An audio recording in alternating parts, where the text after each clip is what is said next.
So ito na mga kaibigan, bubuuin na natin itong makina ng Toyota Lexus. So ito yung kanyang piston ring. So made in US Asia. Ito yung makina.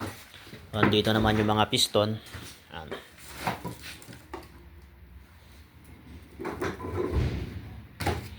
So ito ay 8 cylinder.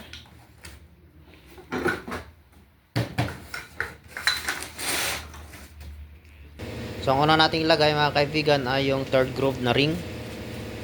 So ito yung kanyang oil ring. So mabasa nyo naman dito. Third groove.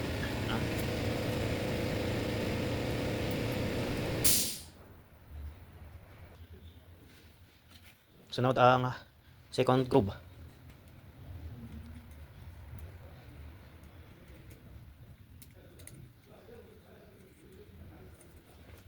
Katapos yung first.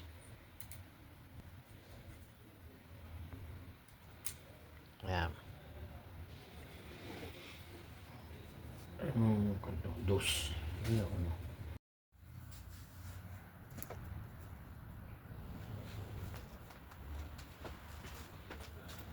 So, ayan mga kaibigan, maglalagay na tayo ng piston.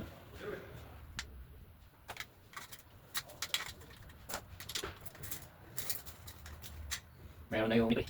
Dikit. Ano yun? Marami na dikit. Meron lang eh. Pero wala akong bilid doon. Oo.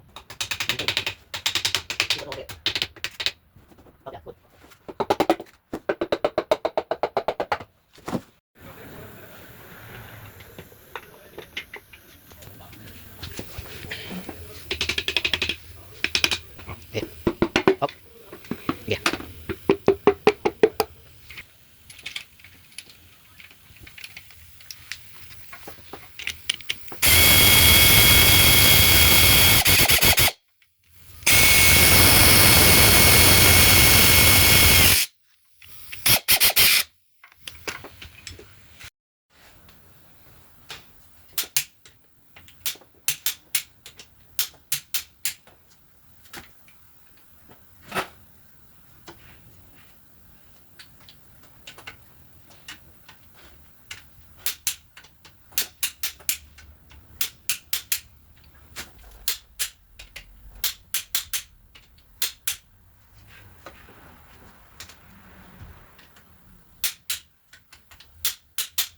Siguro ay mong kung nagalaw hindi. So ayan mga kaibigan, tapos natin may lagay yung kanyang piston. So susunod naman natin itong kanyang retainer ng oil seal. Ito yung takip dito banda sa kanyang back engine oil seal. Ayan, dito banda yan.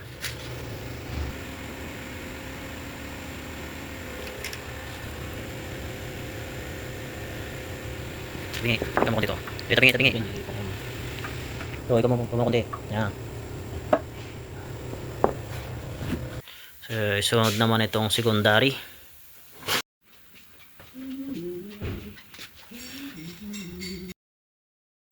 Secondary oil fan.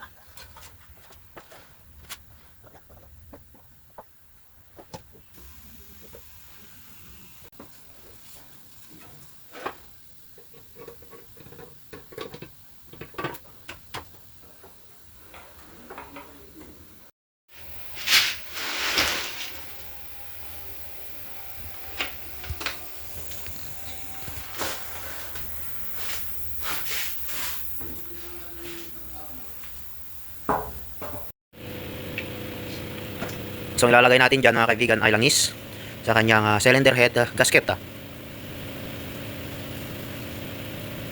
So wag tayo maglalagay ng silicone kasi maaaring magbarado dito. Okay? Sa water passage.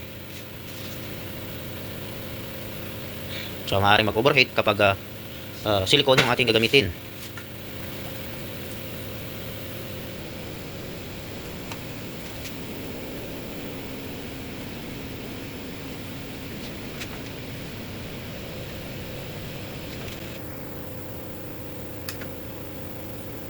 So yan naman yung cylinder head gasket ng bank 2.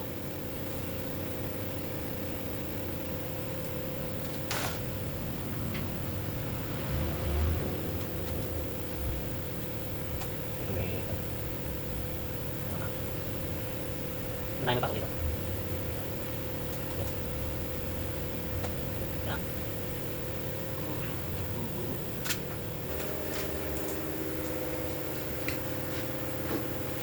Bangkuan yan. Bangkuan. Bakto. Nasa bangto ka. Hindi yan.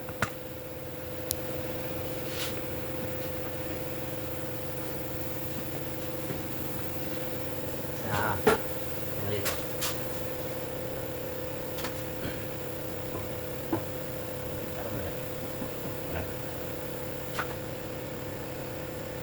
Yan ka dito sa akin.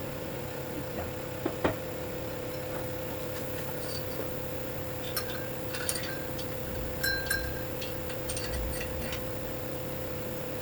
So kapag V8 kasi mga kaibigan, left yung kanyang bank 1. Hindi katulad ng V6 na right yung kanyang bank 1.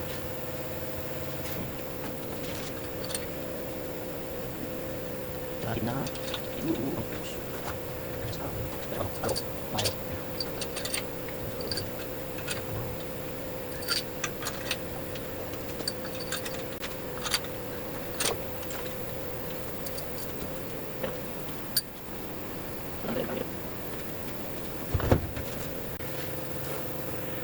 Yung cylinder head na isa. Ang isang head. Selanjutnya. Dito muna.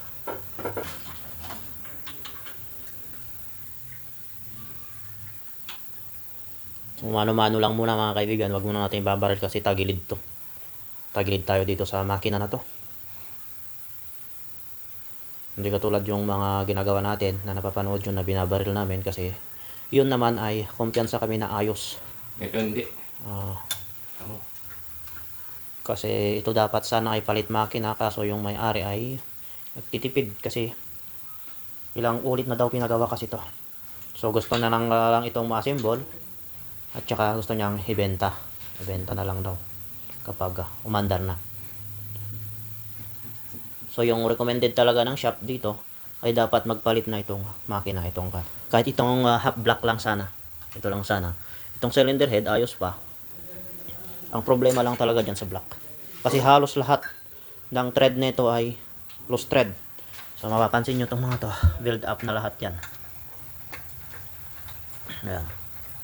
Ano, halos lahat build up mga kaibigan. So ito na lang yung original. Kung mapapansin nyo naman yung original dito, kumpara natin dito.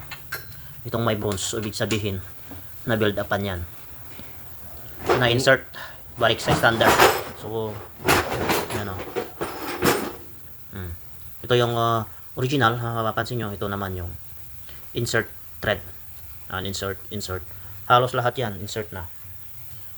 Pati doon pati dito sa kanyang secondary oil fan, maraming loose thread. So pati dito sa kanyang imbakan ng tubig sa bypass, marami ring loose thread dyan. Sabi naman ng customer, magagastusan siya kapag pinatread lahat, kaya hindi na namin ginalaw ito ng request. So yung unang gumawa, sila pa yung naglagay ng silicone dito. Mapapansin nyo naman yung silicone na gamit nila, ano, kulay gray. Hindi katulad yung gamit namin, mapapansin nyo, yan, kulay itim ang gamit ng Toyota. Wala yung gamit nila. Patay sila.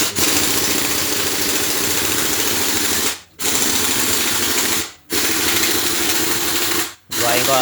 Hindi, mandar kanina eh. Di ba mandar? Tuk-tuk-tuk mga ganon.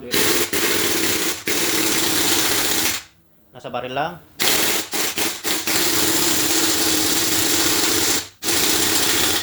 Yan magaganit.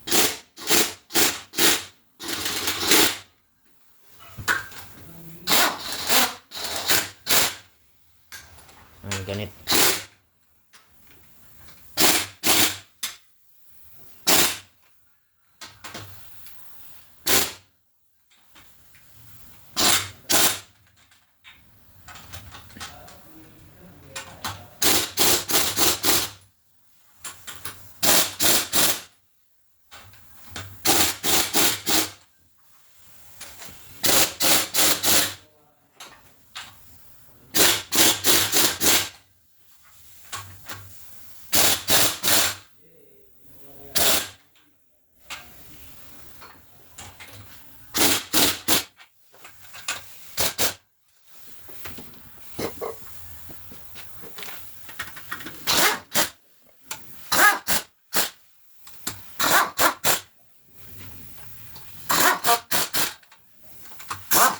Hindi na nakatis ang ating kapang kaya natin lang maganit daw.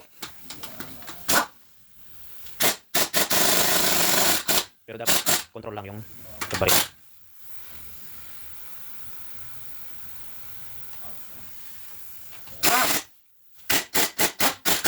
Ganito. Kaya pa kaya na isang ganyan? Baka 80 na lang kaya niyan. Wala lang. Basta, hindi basta-basta ako niyan. Wala ka na. Tandaan.